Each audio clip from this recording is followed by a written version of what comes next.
Hi everyone, it's me again, Marinol Uswatudtud, a B.Ed student from University of Cebu. And for this video, we will talk about the audio-visual aids. What are audio-visual aids? Audio refers to sound waves that can normally be heard by the human ear. Visual implies relating to the sense of seeing. Aids, it implies those instructional devices or teaching aids which makes or help teaching more effective. According to Kinder, audiovisual aids are any devices which can be used to make the learning more effective, more concrete, more realistic, and more dynamic. We'll proceed. Let us talk first the objectives of using audiovisual aids. First, to increase the effectiveness of teaching. Second, to hold the attention span of the learner for the duration of instruction. Third, to save time. We have here a learning pyramid, or the we learn and retain.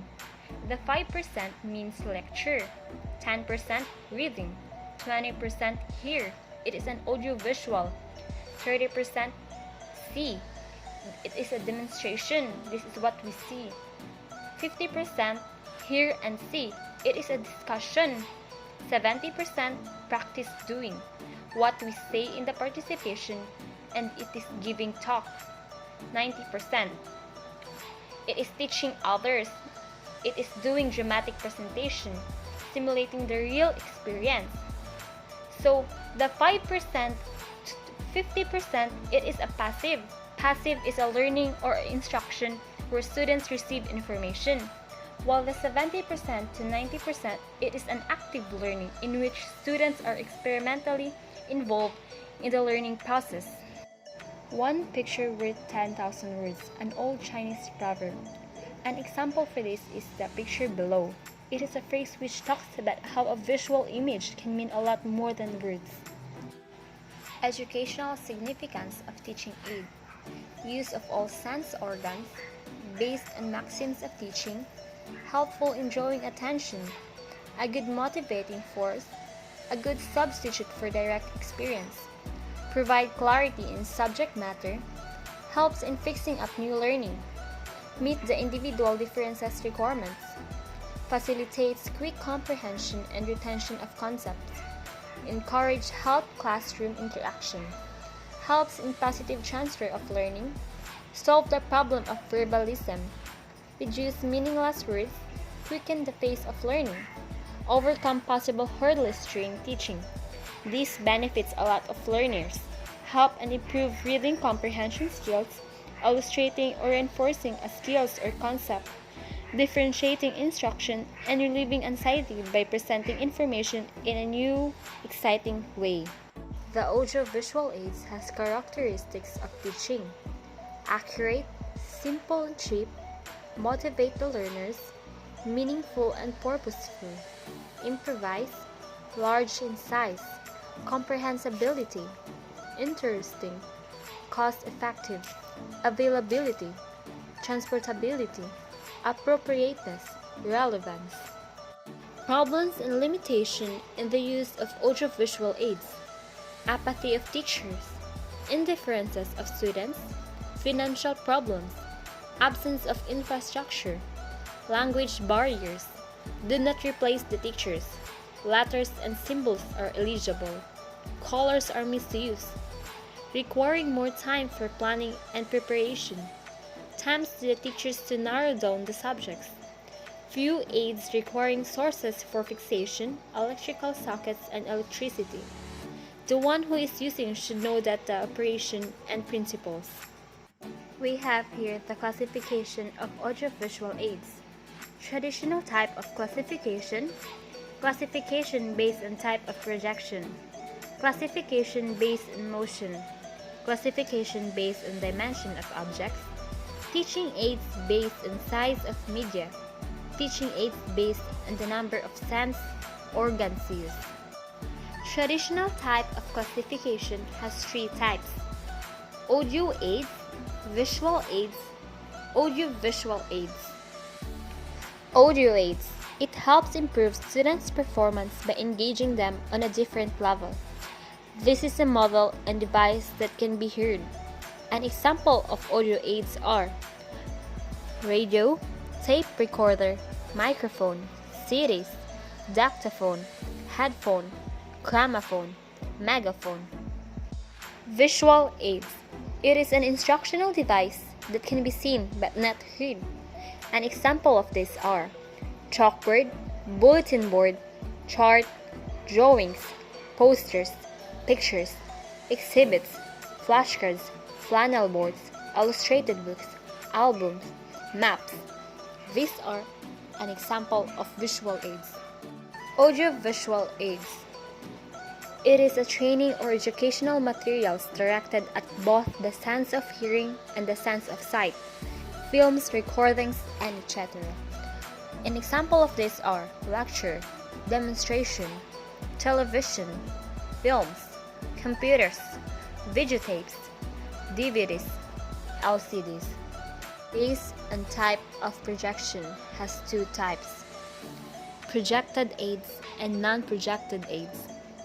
Projected aids is a picture shown upon a screen by the use of a certain type of a machine. It provides enjoyment in learning. It compels attention from the students.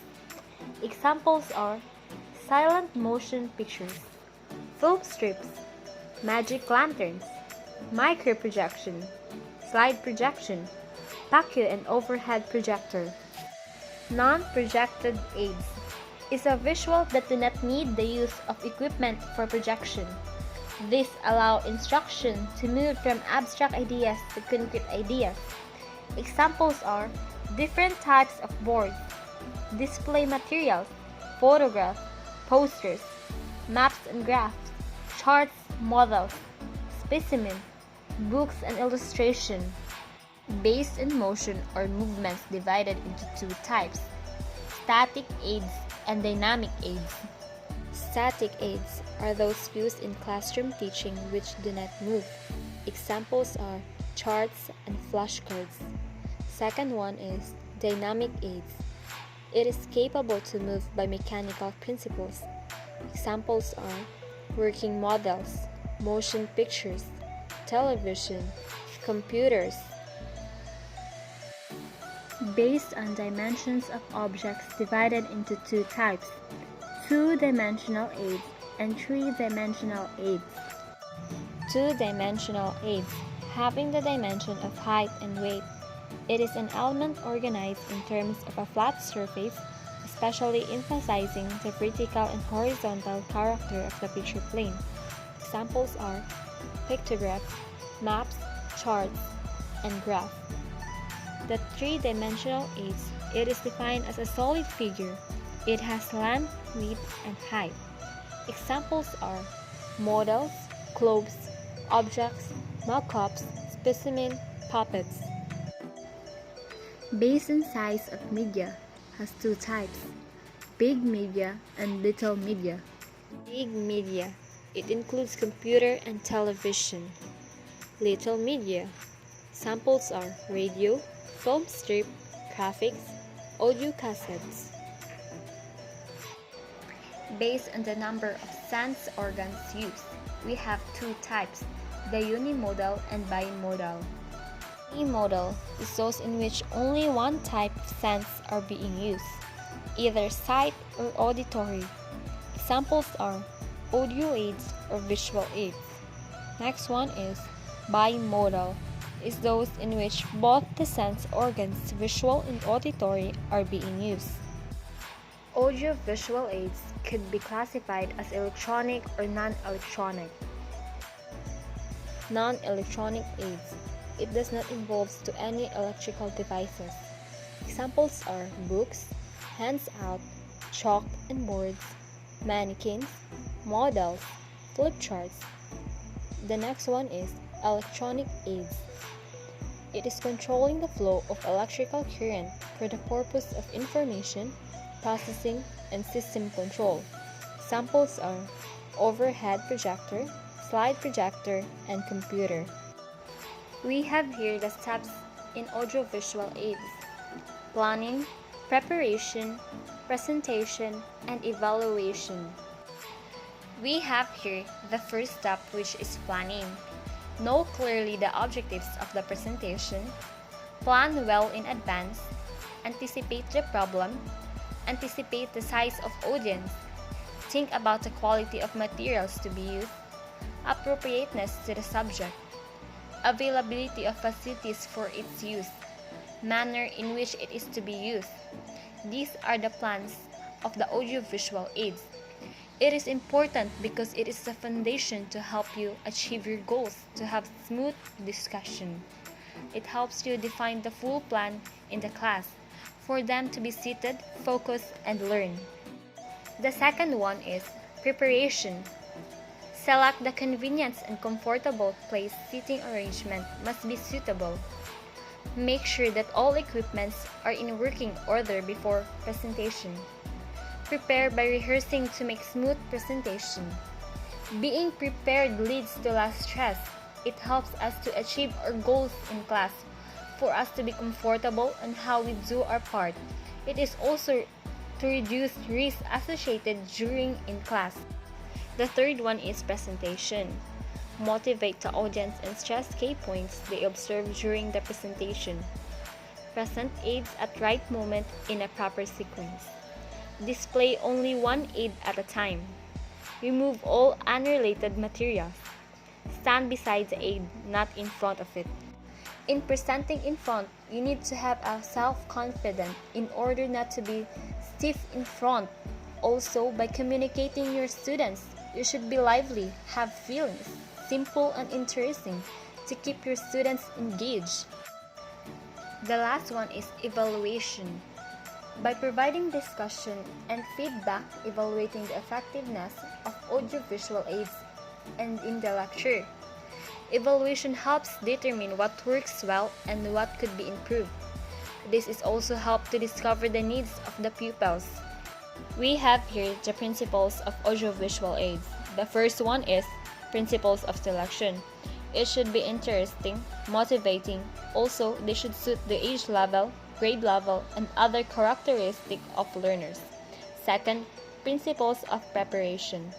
Teachers should receive some training and students must be associated in the preparation of aids. Third, principles of physical control. Keeping aids safely and to facilitate teachers' use. Fourth, proper presentation. Teachers should carefully visualize the use of teaching aids displayed properly. They should be familiar themselves. Fifth, principles of response. Teacher guide the students to respond actively to the audiovisual stimuli. And lastly, the principles of evaluation. This is necessary to know its students' learning. We also have here the audiovisual tips. Select the correct aid, prepare prior to instruction, be familiar with the equipment, know how to use the aid, make sure all students can see and hear the aid, check the effect on the class, practice using different types of aids, be flexible, select an audiovisual aid that is appropriate for teaching the training. Objectives. Thank you for watching. Don't forget to hit like and subscribe. God bless!